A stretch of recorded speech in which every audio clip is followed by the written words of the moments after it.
All right, so yesterday we added to our conics. If you're keeping like some sort of a review note or whatever, and you want to go back and you want to add the stuff for the hyperbolas, okay, we're going to go over it now. So hyperbolas are the last ones we're going to do, okay? And just like ellipses and parabolas, there are two types.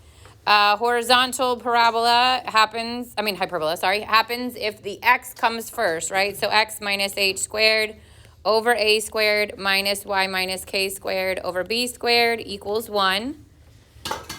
And then I'm going to add over here the asymptotes when we get to it because those are also particular to the type of hyperbola.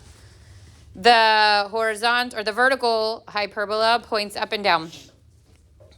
And that happens when the y comes first. So y minus k squared over a squared minus x minus h squared over b squared equals 1. So what's different, obviously, about these and ellipses is the sign in the middle, and also that a is first with hyperbolas. It is bigger with ellipses. For all of these, your HK is your center. Your A is center to vertices. Your B is center to co-vertices. Your C is center to focus. And also different is the relationship between those three. C squared equals A squared plus B squared for a hyperbola. And then the last thing that we know about hyperbolas is that they have asymptotes. So we can find them by graphing using the box. But when we have to write their equations, we write it as y equals k plus and minus. For the horizontal, it's b over a, x minus h. And y equals k for the vertical plus and minus a over b, x minus h. And then last thing, 2a is your transverse axis, and 2b is your conjugate axis.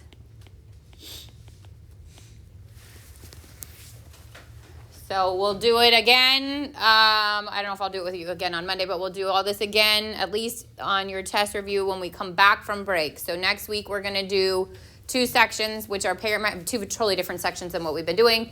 What's called parametric, and then we get into polar coordinates, and then when we return, we do polar equations, 3D graphs, and then your test will follow that. So it will be all of 9. So you'll get like one question per conic. It won't be as much as the quiz because there's so much material to add to it. And then we'll move on from there. Yeah. All right, so now let's dive into the warm-up. So this one says find the standard form of the equation of the hyperbola with foci negative 1, 5 and negative 1, 1. So if those are your foci, then which direction is this hyperbola going?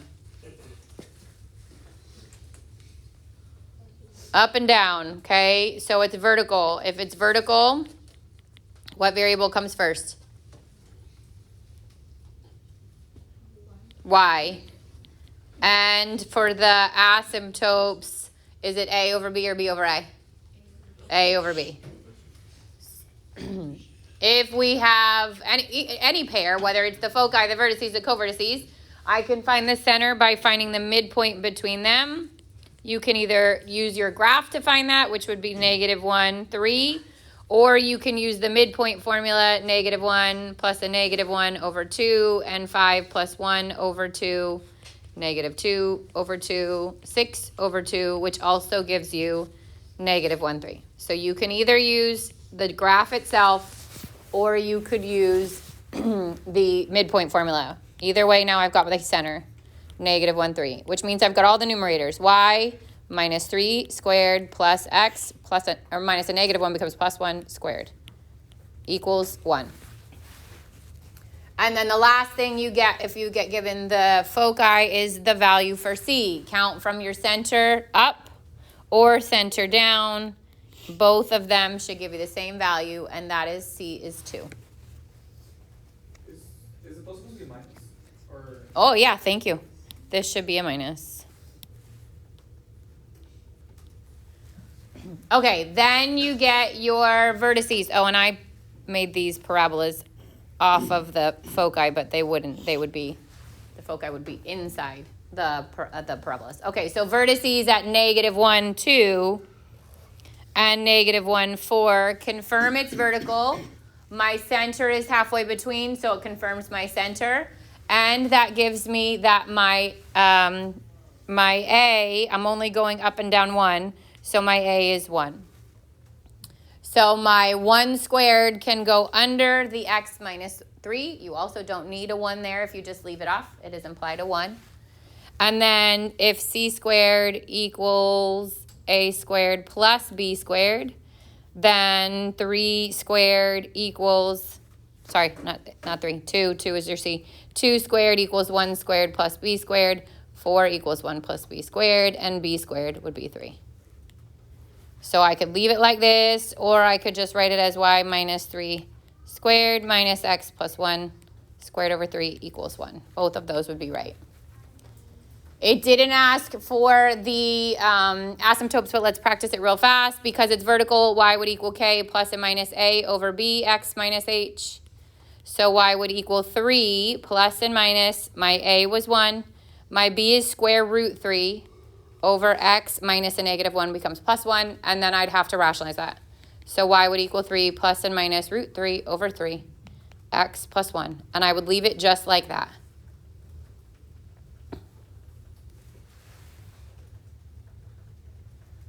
Questions? So again, because there's a lot of content on this test, you might not get like the full 5 steps. Like here's a graph, give me the center, like all the things. It might just ask you for 2 of those parts.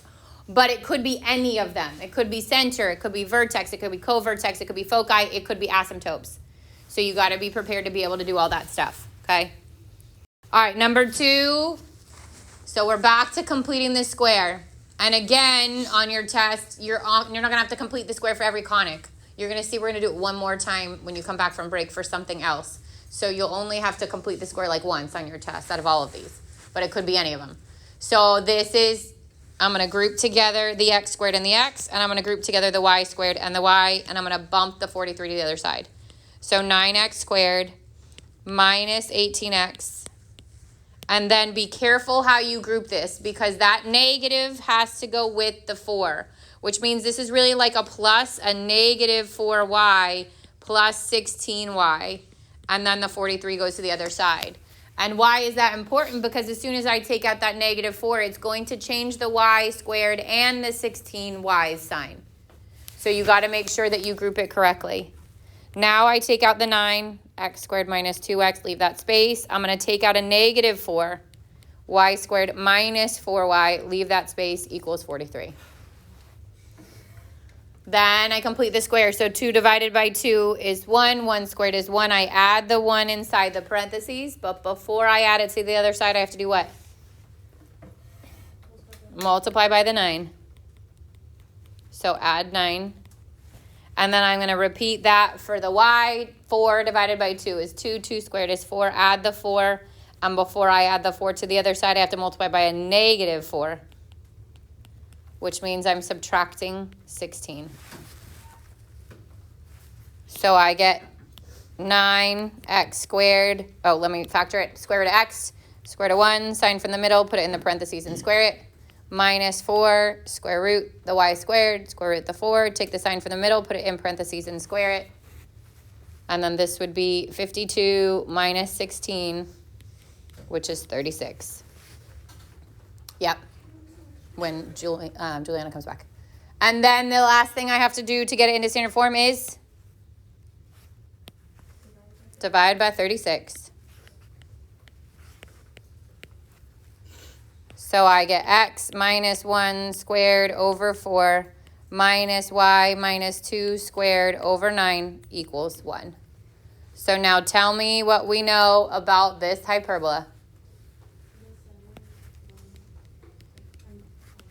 Good. Center is 1, 2. It's horizontal because the x comes first. And if it's horizontal, that means the b over a happens for my asymptotes. Good. A squared is 4. A is 2. Keep going. You're on a roll. B squared is A. B squared is 9, right? So B is 3. Good. And I'm going to need my C. So C squared equals A squared plus B squared. C squared equals 13. So C equals the square root of 13. All right, so I go to my graph. 1, 2 is my center. It's horizontal, so I go right, left, the A. So I'm going to go right and left 2. And that makes my vertices -1, 2, and 3, 2. I'm going to go up and down the B, which is 3, 1, 2, 3, and 1, 2, 3. Co-vertices. 1, I went up 3, right? So 5. And 1, -1. And then I make the little box. I find the corners of my box. I draw the asymptotes through the corners of the box. And I point my parabolas right and left as wide as I can without hitting those asymptotes. The foci would happen inside the parabolas, so I'm going to add and subtract the C to my X of my center. So foci is 1 plus and minus root 13, 2. And the asymptotes are Y equals K plus and minus B over A times X minus H. So Y equals 2 plus and minus. The B is 3, the A is 2, X minus 1.